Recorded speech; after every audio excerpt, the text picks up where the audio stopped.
tardes a todos. Vamos entonces a dirigirnos al capítulo 2 de Romanos y vamos a continuar con el estudio.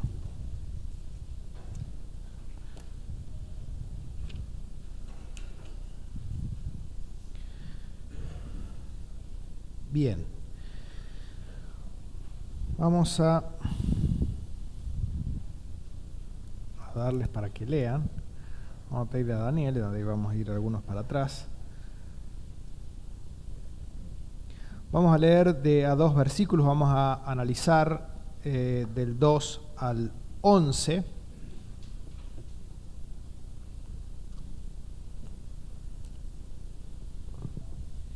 Romanos capítulo 2, verso 2. Mas sabemos que el juicio de Dios contra los que practican tales cosas es según verdad. Y piensas esto, oh hombre, tú que juzgas a lo que tal hacen y haces lo mismo, ¿que tú escaparás del juicio de Dios?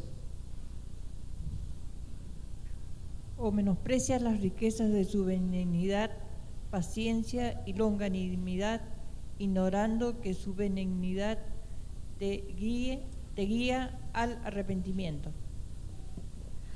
Pero por tu dureza y por tu corazón no arrepentido, atesoras para ti mismo ira para el día de la ira y de la revelación del justo juicio de Dios, el cual pagará a cada uno conforme a sus obras. Vida eterna a los que perseverando en bien hacer buscan gloria, honra e inmortalidad.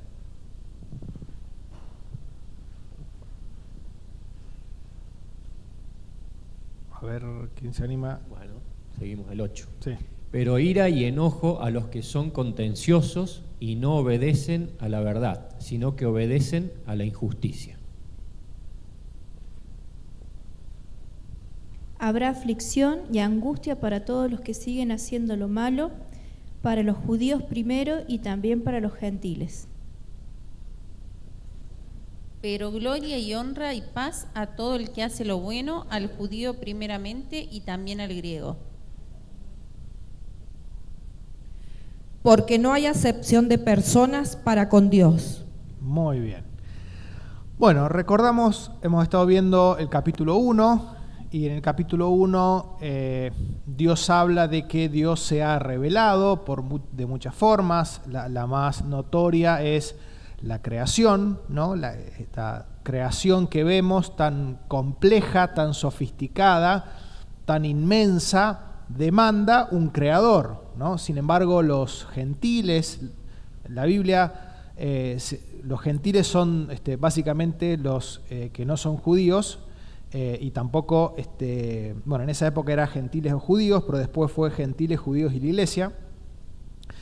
Entonces, los gentiles eran los que no creían, ¿no? Y que tampoco eran judíos. Y Dios les había demostrado por medio de la creación que bueno, Dios existe y que hay que seguirle y que hay que vivir bajo sus normas. Pero dice que, bueno, como explicaba Martín, el hombre se ha rehusado en creer a Dios, y por cuanto se rehusaron a creer a la verdad, Dios hace que crean la mentira y que hagan cosas vergonzosas para ellos mismos. Eso lo vimos en el capítulo 1, ¿no? Y cosas ilógicas, dando culto a la criatura antes que al Creador. Entonces, el capítulo 1, el apóstol Pablo habló de cómo Dios se ha revelado al ser humano y específicamente hablando a los gentiles, porque los judíos tienen algunas cosas más, como es la ley, y que no tenían excusas los gentiles, porque ante la creación de Dios, eso debe hacernos reflexionar que hay un Dios y debemos ir a buscarle. Y ahora en el capítulo 2 va a hablar acerca de los moralistas, aquellos que se creen superiores, y va a hablar específicamente, como se ve más adelante en el versículo 17, va a hablar específicamente de los judíos, ¿no? Los judíos aplica a todo aquel que se cree superior a los demás, pero específicamente muchos autores coinciden que se está refiriendo a los judíos. Porque los judíos menospreciaban a los gentiles. Los judíos pensaban que los gentiles eran como perros, ¿no? Eran como perros. Así los catalogaban. Entonces, los judíos, imagino que asentirían la cabeza cuando el apóstol Pablo está relatando el capítulo 1, ¿no? Sí, coincido, y sí, todas estas cosas que dice, bárbaro. Pero ahora les toca a ellos, ¿no? Y ahí es donde comienza el versículo 1, dice, por lo cual eres inexcusable. No tenés excusa, no hay por dónde escapar. Oh hombre, quien quiera que seas, tú que juzgas, pues en lo que juzgas a otro te condenas a ti mismo, porque tú que juzgas haces lo mismo. Los pecados que cometían los gentiles también los cometían los judíos, algunos distintos, algunos diferentes, pero en esencia lo mismo, ¿no? Hacían muchas cosas iguales, ¿no? Entonces, pero el judío era el que juzgaba, el que señalaba, el que condenaba, el que menospreciaba a los demás, ¿no? Y ellos se creían superiores porque, bueno, ellos eran el pueblo de Dios, porque ellos tenían la ley había sido, o sea, la escritura había sido dada a ellos, ¿no? El Antiguo Testamento. Entonces, ellos disfrutaban de las promesas de Dios. Entonces, ellos se veían como superiores a los demás, ¿no? Pero aquí el apóstol Pablo les hace ver que ellos también necesitan de Dios. Ellos también necesitan el arrepentimiento, así como lo necesitaban los gentiles. Y saben que hay personas que se creen buenas, ¿no? Que se creen buenas. De hecho, hace un tiempo entregábamos un folleto que el título del folleto se puede descargar de internet. El título era ¿eres una buena persona? Era una pregunta, ¿no? Y dentro del folleto lo que decía era, bueno, básicamente te hacía reflexionar en los 10 mandamientos. ¿Alguna vez has mentido? ¿Alguna vez has tenido un mal pensamiento? ¿Alguna vez esto? Y bueno, cosas que la mayoría tenemos que, o todos tenemos que decir y sí. Bueno, si sos transgresor de uno de los mandamientos, sos transgresor de todos los mandamientos. Entonces, sos culpable delante de Dios por la ley. Entonces, aquí el apóstol Pablo está queriendo que tanto los judíos como los gentiles entiendan que ambos necesitaban del arrepentimiento y del perdón de Dios. Dice, ya vamos a sacar también una hermosa reflexión para los creyentes, ¿no? Entonces fíjense Lucas 18:11, le vamos a pedir a Eva si puede leer Lucas 18:11, lo van a proyectar ahí arriba.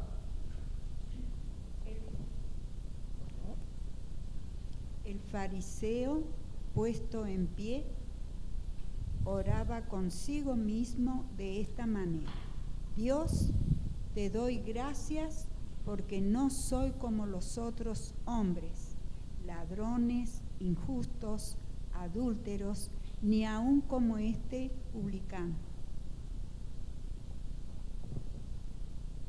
Muy bien, fíjense la actitud de este fariseo, ¿no?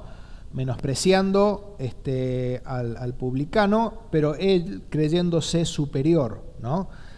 Dando gracias a sí mismo por lo espiritual, lo cercano a Dios que él estaban. Ahora bien, ¿saben qué? Yo veo en las personas actitudes similares a esta que está mencionando el apóstol Pablo. Bueno, Daniel mencionaba las elecciones. Bueno, también se ve mucho esa actitud, ¿no? Pero ¿de qué está hablando el versículo 1? De alguien que ¿qué hace con los demás? Juzga a los demás. ¿Y qué no hace consigo mismo?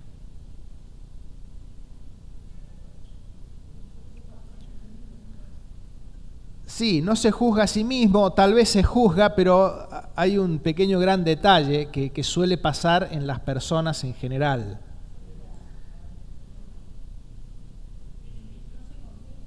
Minimizan, dice allá. Se conoce como decir, medimos con distintas varas, ¿no? Cuando yo tengo que ver lo que hace la otra persona, lo mido con una vara. Y cuando yo tengo que medir lo que hago yo o lo que hace alguien que tal vez es cercano, porque a veces pasa, y lo mido con otra vara, ¿no? Entonces, me acuerdo haber tenido, conversaciones con personas, ¿no?, donde habían sufrido por algo que les había pasado y decían, bueno, pues yo confío en que Dios lo va a juzgar y que Dios lo va a castigar, porque el dolor que me produjo fue muy grande, entonces Dios va a hacer justicia por eso tan malo que ha hecho esta persona. Bien, es cierto, eso es gran verdad. Ahora, cuando le tenía que predicar el Evangelio, cuando le predicaba el Evangelio a esta persona, bueno, Dios no puede ser tan malo para condenarme.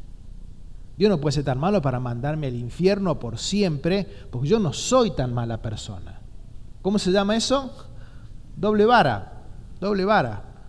Una vara para medirlo al otro y una vara distinta para medirme a mí, ¿no? Y esto pasa. De hecho, Jesucristo, lo vamos a leer, lo dijo en Mateo capítulo 7, del 1 al 5. Vamos a pedirle allá a Talía, no sé si está por ahí el micrófono, Talía y Diego, que lean entre los dos.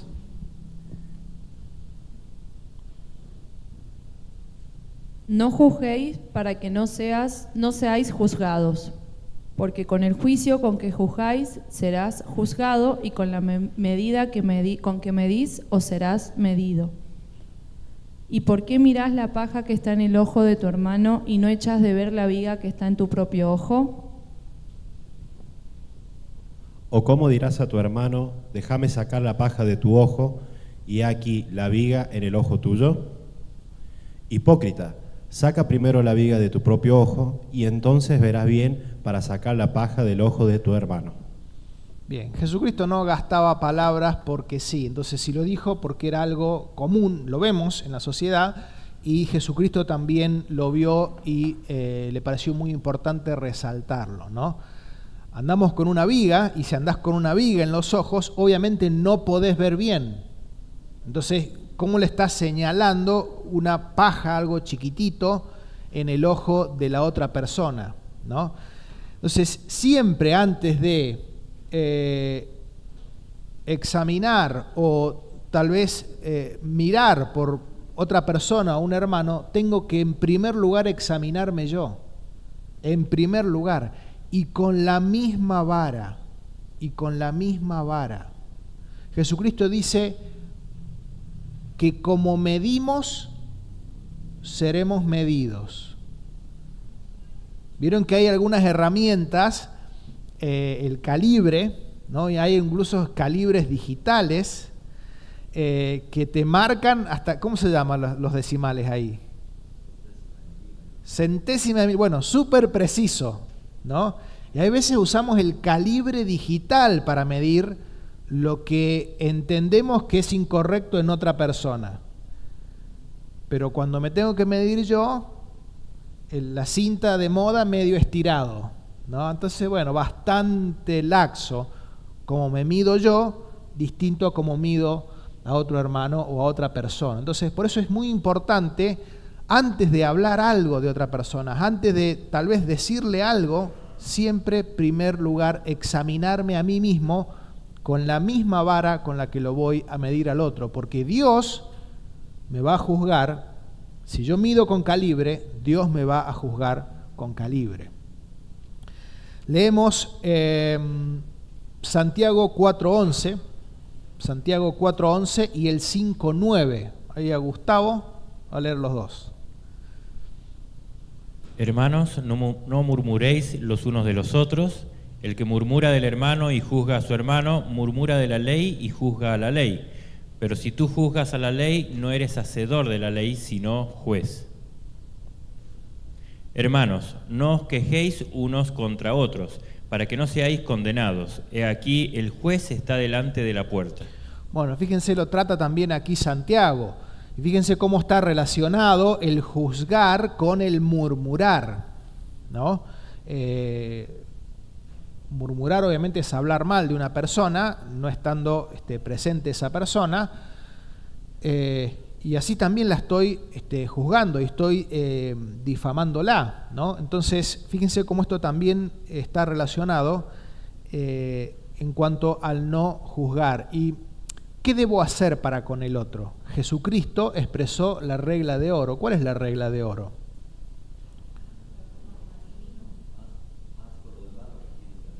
Muy bien, trata a los demás como te gustaría que te traten a vos. Esa es la regla de oro. Entonces, si cuando yo tengo una paja, me gustaría que me lo digan correctamente, que no murmuren, que con amor me lo digan, que hayan orado antes, bueno, lo mismo tengo que hacer para con la otra persona. Si a mí no me gusta que me juzguen, que me critiquen despiadadamente, no constructivamente, entonces no tengo que hacerlo para con los demás, ¿no?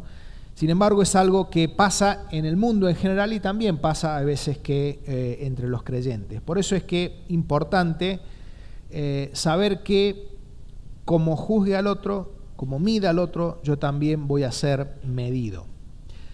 Dice, versículo 2, mas sabéis que el juicio de Dios contra los que practican tales cosas es según verdad, ¿no? O sea, Dios es el autorizado para juzgar porque Dios es el que tiene la película completa, el que juzga de acuerdo a los hechos verídicos. Dice el versículo 3, y piensas esto, oh hombre, tú que juzgas a los demás, a los que tal hacen y haces lo mismo, que escaparás del juicio de Dios. Bueno, de vuelta, aquí los judíos, ellos se creían que por ser judíos, que por recibir la ley, que por estar circuncidados, por venir de familia, de ascendencia judía, por un montón de privilegios, ellos creían que Dios los miraba diferente a como los miraba los demás, que ellos podían tener ciertas licencias porque eran el pueblo de Dios, pero que Dios miraba con crítica a los demás, y Dios los mira igual, ¿no? Que es lo que va a decir después, que Dios no hace acepción de personas, ¿no? Versículo 4 lo vamos a leer de la versión NTV, lo comenté un poquito en una reunión pasada. Dice, versículo 4, ¿no te das cuenta de lo bondadoso, tolerante y paciente que es Dios contigo? ¿Acaso eso no significa nada para ti? ¿No ves que la bondad de Dios es para guiarte a que te arrepientas y abandones tu pecado? Y aquí menciona tres cosas, ¿no? Benignidad, paciencia y longanimidad. Y la benignidad tiene que ver con el favor de Dios hacia nosotros, ¿no? Fíjense cómo en el Salmo 103:4, vamos a esperar que lo pongan acá, dice, el que rescata del hoyo tu vida, el que te corona de favores y misericordia. Y la benignidad tiene que ver con la bondad de Dios manifestada hacia nosotros, ¿no? En proveernos, en darnos, y como dice aquí, el que te corona, el que te llena de favores, ¿no? Después viene la paciencia, y la paciencia tiene que ver con la idea de que Dios aplaza el castigo cuando pecamos. Si Dios no tuviera paciencia, nosotros pecaríamos y Dios inmediatamente aplicaría el castigo sobre nosotros, ¿no? Sin embargo, sabemos que en la mayoría de las veces eso no es así. Dios es paciente para con nosotros. Gracias a Dios que es paciente, si no estaríamos extintos todos. Dios es benigno porque Dios nos da cosas, nos llena de favores y de misericordia. Dios es paciente porque no castiga instantáneamente el pecado. Y después dice la longanimidad, y la longanimidad tiene que ver con ánimo largo, si lo traducimos literalmente, y tiene que ver con la espera de Dios, la disposición de Dios ante el pecador que se arrepienta y se vuelva a Él, ¿no? Es esa largura de ánimo esperando Dios que el pecador se arrepienta y se vuelva a Él. Entonces fíjense cómo Dios tiene favores incluso cuando no estamos en sus caminos, incluso cuando no hacemos las cosas bien. Dice que Dios hace salir el sol sobre justos e injustos. Además, Dios es paciente porque no cae el castigo en el momento en el que pecamos, sino que muchas veces lo difiere. Y también Dios en esa largura de ánimo espera que nos volvamos a Él. ¿Y qué tiene que pasar en nuestra mente cuando pensamos en estas cosas? La benignidad de Dios, la paciencia de Dios, la longanimidad de Dios. Eso tiene que hacernos pensar que Dios hace todas esas cosas para que nosotros nos volvamos a Él. Por eso es que dice en la NTV muy claro: ¿no ves que la bondad de Dios es para guiarte a que te arrepientas y abandones tu pecado? Dios es paciente, y si hay alguien aún en esta noche que no tiene a Cristo en su corazón, Dios es paciente, Dios tiene largura de ánimo, Dios incluso puede darte favores en tu vida, pero todo eso es para que le busques, para que genuinamente haya arrepentimiento, confesión de pecado y creer en Jesucristo. Pero ¿qué dice que hacen las personas? Menosprecian estas cosas. Menosprecian la benignidad de Dios, menosprecian la paciencia de Dios, menosprecian la longanimidad de Dios. Y por el contrario, en lugar de arrepentirse, versículo 5, pero por tu dureza y por tu corazón no arrepentido, atesoras para ti mismo ira para el día de la ira y de la revelación del justo juicio de Dios. El hombre se endurece. En lugar de ver la misericordia y la bondad de Dios diariamente, el hombre se endurece. Y esto se ha visto en el capítulo 1, se va a seguir viendo más adelante en el libro de Romanos. Es un tema de toda la Biblia, cómo el hombre se endurece en lugar de reflexionar ante las muestras del amor de Dios. Vamos a leer Proverbios 28:14. Vamos a pedir a Lilian. Proverbios 28:14. Bienaventurado el hombre que siempre teme a Dios, mas el que endurece su corazón caerá en el mal.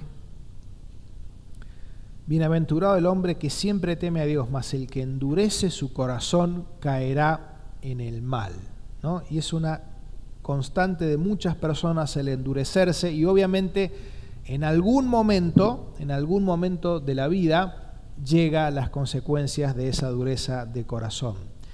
Versículo 6 dice: el cual pagará a cada uno conforme a sus obras. Y usa la palabra pagar porque está hablando de dar la retribución, ¿no? Cuando nos pagan por algún servicio, nos pagan el salario, nos están dando la retribución de lo que hemos hecho. Y Dios va a dar la retribución de las obras de cada uno, del estilo de vida que cada uno llevó. Si fue una vida que basada en Jesucristo, que intentó agradar a Dios, o si fue un estilo de vida que solamente pensé en mí y en disfrutar de los deleites temporales del pecado. El cual pagará cada uno conforme a sus obras. Y saben que cuando se relata en Apocalipsis 20 el juicio para los incrédulos, se habla de que fueron leídos los libros y estaban las obras de cada uno, ¿no? Además del libro de la vida. Y todas las cosas que hemos hecho están escritas, no la vio nadie. Nadie en mi casa se enteró, nadie en mi barrio, en el trabajo, en el colegio, nadie se enteró. Pero Dios sabe que lo hice, y ahí está escrito. Y si no creo en Jesucristo, si no me arrepiento de mis pecados, un día voy a tener que dar cuenta por esas obras, porque dice que Él pagará a cada uno conforme a sus obras. ¿Por qué, Gabriel Abdala? ¿Por qué yo no voy a pagar por mis obras?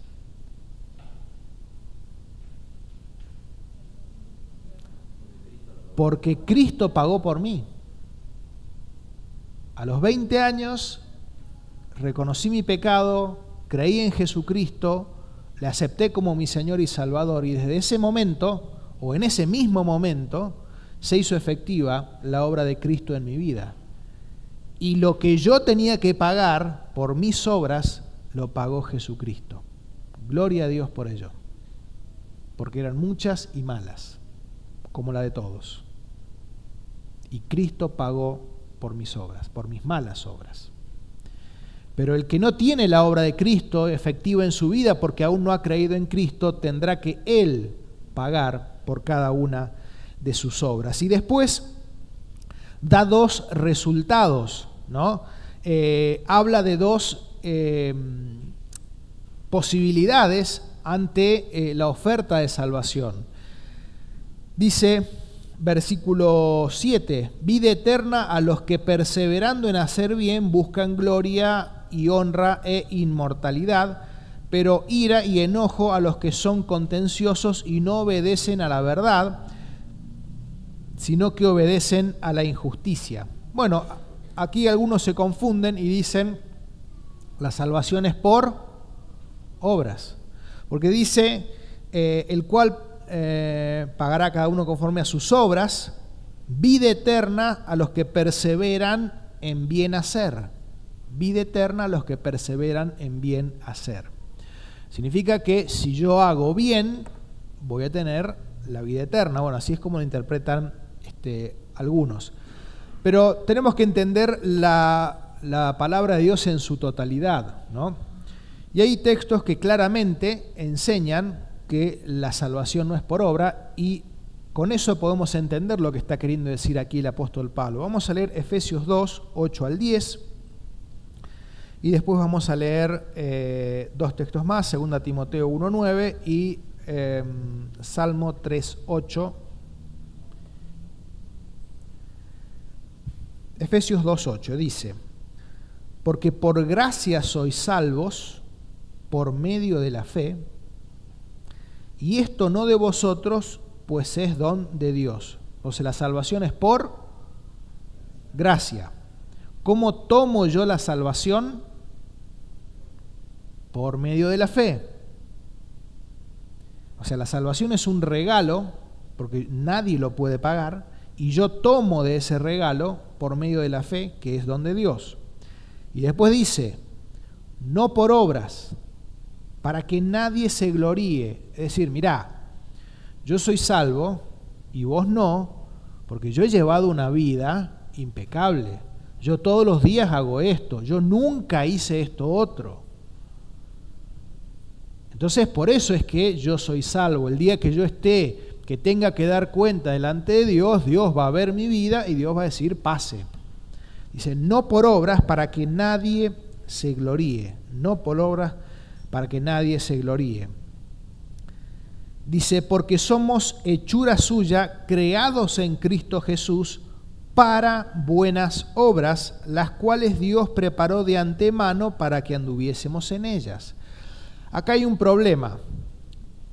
El carro va adelante, el caballo va adelante del carro, ¿no? Son los caballos los que tiran el carro. Y hay un problema si ponemos el carro adelante de los caballos.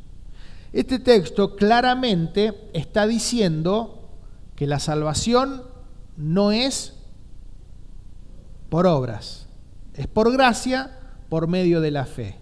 Entonces, ¿cuáles son los caballos en este ejemplo? La salvación. Primero, primero es la fe, la salvación por la fe. Y después, ¿qué viene? Las obras. Dice que somos salvos para buenas obras. Entonces, primero el caballo, la salvación por fe, y después vienen las obras.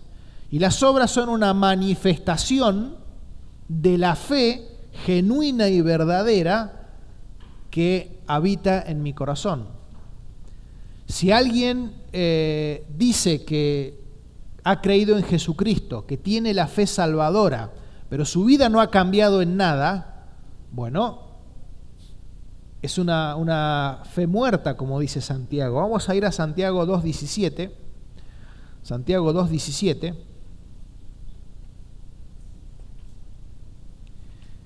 Y vamos a leer, ahí les digo, esperen.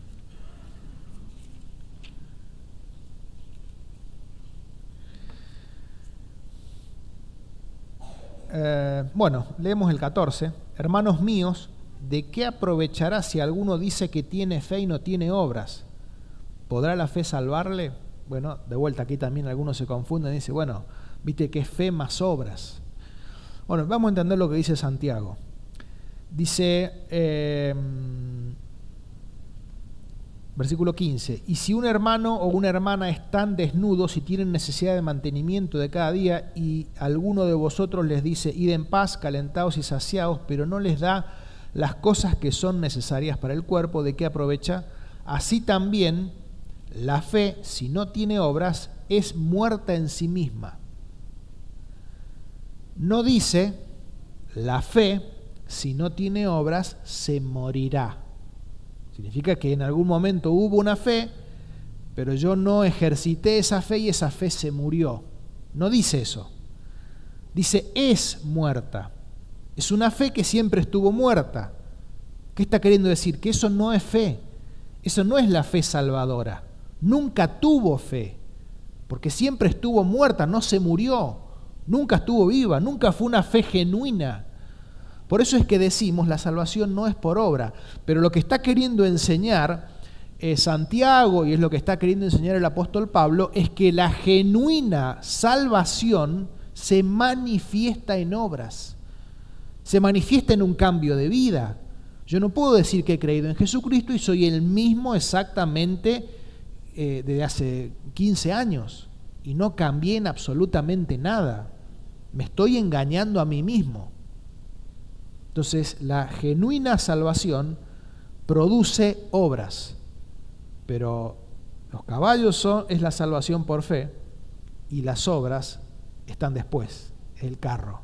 No pongamos el carro delante del caballo porque las cosas no funcionan y no es como dice la palabra de Dios. Fíjense entonces, lo que está diciendo es, bueno, la consecuencia de la vida eterna de aquel que ha creído es que va a perseverar en hacer el bien, va a buscar gloria y honra e inmortalidad, ¿no? Y aquellos que, obviamente, la Biblia dice que los que han huido de la corrupción que hay en este mundo, ¿no?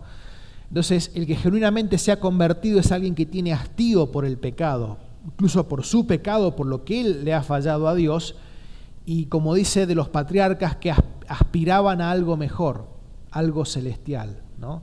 Y el que ha creído, bueno, busca ese lugar de gloria, honra e inmortalidad que estará en los cielos, ¿no?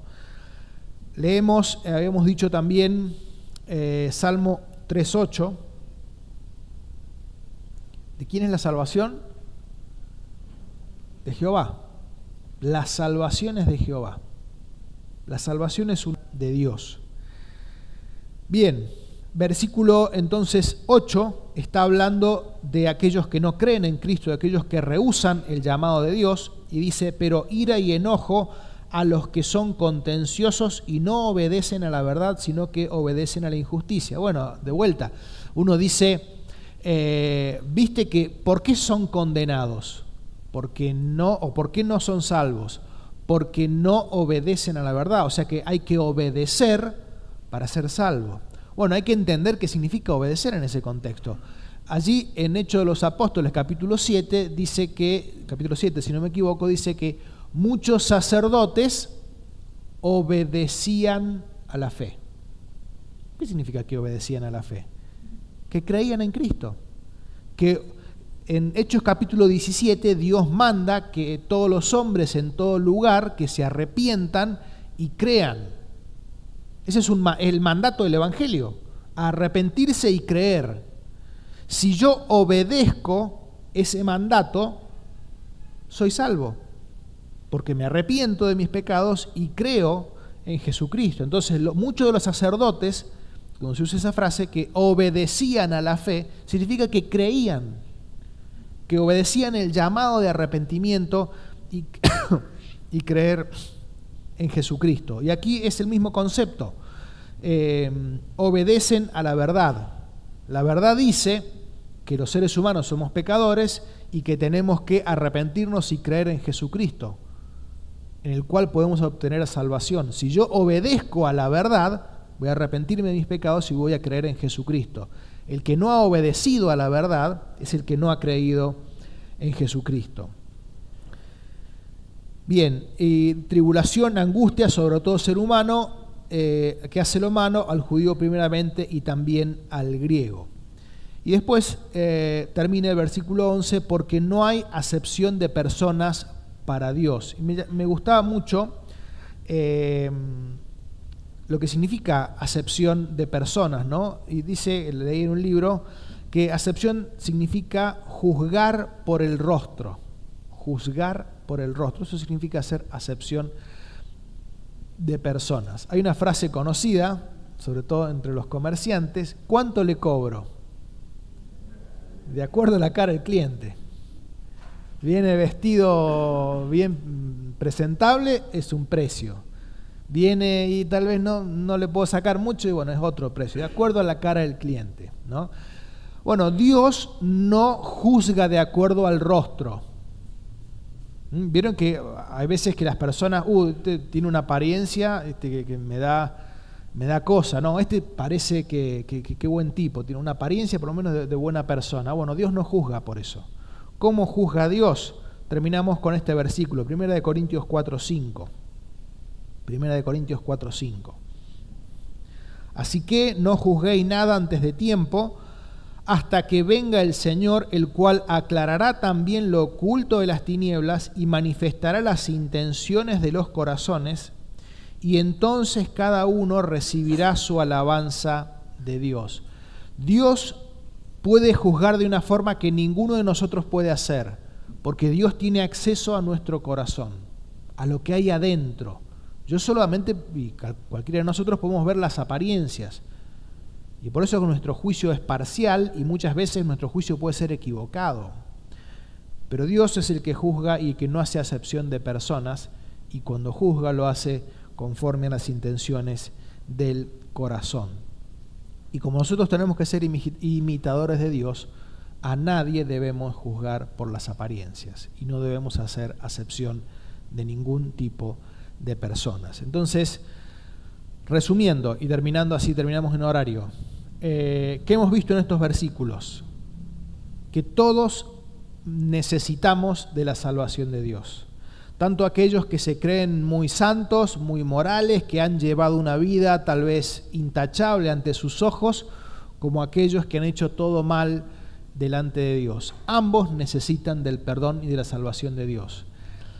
Y decíamos, tener cuidado con la doble vara, porque como mido al otro, Dios me va a medir así.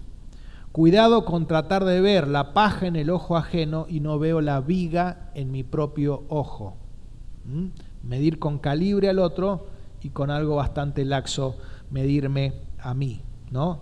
Y ojalá que si estamos viendo la benignidad, la bondad, la paciencia de Dios, eso nos guíe a arrepentirnos y a creer en Jesucristo. Y terminábamos diciendo, el libro de Romanos es un libro donde hay mucha doctrina. Este pasaje no está hablando de pérdida de salvación, sino lo que está hablando es las consecuencias del que ha creído, que es el hacer bien, ¿no? Todo creyente que genuinamente ha creído en Jesucristo se manifiesta en un cambio y en una vida totalmente distinta. Próximo miércoles, Dios mediante, vamos a ver del versículo 12 al 14, que también muchas veces es confundido y malinterpretado acerca de que una persona que tal vez no se le ha acercado el Evangelio, bueno, podría llegar a ser salva tal vez por su vida y fuera de lo que es creer en Jesucristo. Así que eso lo vamos a explicar Dios mediante el miércoles que viene. Terminamos orando y le damos el lugar a Helmut para que dé los anuncios finales. Voy a pedir a Martín si puede venir hasta acá para cerrar con una oración. No sé si tienen el micrófono.